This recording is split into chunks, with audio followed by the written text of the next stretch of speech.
Away you go, Donatella. Away you go. Good evening, Roberto. Can you hear me? Yes, we can. Often you're made to pay for mistakes, and I'm referring to the mistake made by Leonardo Bonucci. What can you say about that? Talk to us about the booing of Gigio Donnarumma as well. It seemed to really affect him, particularly for the first 45 minutes, because there really was a lot of booing and whistling in the opening half. Certainly he won't have enjoyed that, just as we didn't like it either, but what can you do about it? We're big boys, we've got to get on with it. Away you go. But ultimately, Gigio played well. As for Leonardo Bonucci, yes, he did make a mistake. Those are mistakes you can't afford to make in fixtures such as these, and despite the fact that Spain are a very good team and they keep the ball very well, it was a very even match in terms of goal-scoring opportunities. We had a massive gilt-edged chance, and it is a shame because we were in the game, and I think we would have competed all the way. Ultimately, we did. Francesco Repice. After 37 matches unbeaten,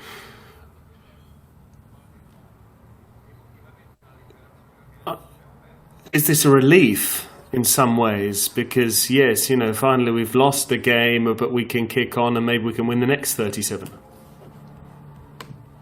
No, I would have preferred this defeat not to have come to pass, but we did know that sooner or later we were going to lose a game, and if we were to lose a match, better tonight than the finals of the European Championship or the final of the World Cup. That said, I think we do come through this match stronger despite the defeat, and we have really understood that we are a top side. Dario Ricci. Good evening, Roberto. Can you talk us through your starting 11, why you started with Bastoni and Bernardeschi? And do you think you were a little bit slow in intervening after the red card? Or did you try and get in at 1-0 down at the break so you could speak to the players? Yes, there was only 1 minute remaining in the opening 45 minutes. There wasn't a long time to play, so we needed to stay switched on for a couple of minutes, but we conceded that second goal. Would have been better going in at the break 1-0 down, but of course it did become a very tricky fixture. In terms of my team selection, we wouldn't have picked Giorgio for 2 games in a row. Alessandro Bastoni is a top player and a good young lad, and he needs to be involved in fixtures such as these. As for Federico Bernardeschi, we didn't want to necessarily have a traditional target man, and we wanted him to be able to swap position with the other forwards. Good evening. I've got a question about Gavi, who made his debut tonight. I'm not sure whether or not you were impressed by his character, aged 17. He's a very good player. He's a top player despite his age. He's very skillful. And I feel like Spain have generation after generation of incredible talents. They all play very good football. And Spain are very lucky to have these players. Pizzo Ferrato. Can you hear me? Yes, away you go. Good evening, Roberto. Do you not think that in order to try and play this very attacking brand of football, you need your midfielders to be on top form, and maybe Verratti and Jorginho weren't necessarily at the top of their game tonight? They're players who have really given so much over the last few months, and of course there are occasionally fixtures, but particularly in games such as these, the opposition pressed very well and they made us chase after the ball because they've got an incredible ability in possession, Spain. So of course we did have some issues on that score. But overall, in terms of the chances we created in the opening 45 minutes, I think it was fairly even. In fact, maybe we even had that gilt-edged chance to make it one piece, and it was a shame. Never mind.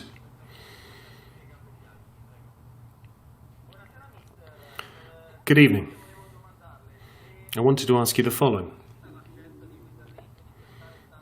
The fact that Luis Enrique put Sarabia between the lines behind Jorginho, do you think that affected the way Italy played in the first half?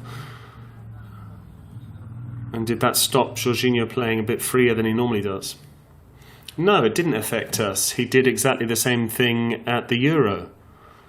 He had a player that would then play behind and then just in front of our back four. But they're very good at keeping the ball. They all move very well together and they're very skillful players. So they cause issues for everyone, not only Italy. Carlo Bianchi. Good evening, Roberto. Do you put the defeats at the door of Leonardo Bonucci, or was there something else that didn't convince you about your side's performance? No, I'm not necessarily putting the defeat down to anything. We lost the game. I think the red card, of course, did have a big impact on the rest of the match, because up until that stage, yes, they had more ball possession, as they always do. We'd had a few issues, but I think we'd played football and we'd also had our opportunities to equalise and go in at the break one apiece. That was the first half. Then, of course, we needed to actually be more wary not to concede that second goal at the end of the first half. That's where we should have been a bit more switched on. But it's already very difficult to play against Spain 11 against 11 because of the ability they have to keep the ball. When you're playing 10 v 11, it's a lot harder. One final question before we move on to Spain's press conference. Good evening, Roberto. Do you think the whistles and the boos that Donnarumma came in for actually impacted the performance of the rest of the team? It was bizarre, Italy being booed when you had the ball. No, we were disappointed, of course. It was sad to hear because we're playing in Italy. And it's not a club match by any stretch of the imagination. So they might have been able to leave that to one side just for this evening. And maybe use it in a PSG against AC Milan game, for instance. Italy is Italy, and we should come before everything. Thank you very much, everyone. We'll see you on the 8th at Coverciano.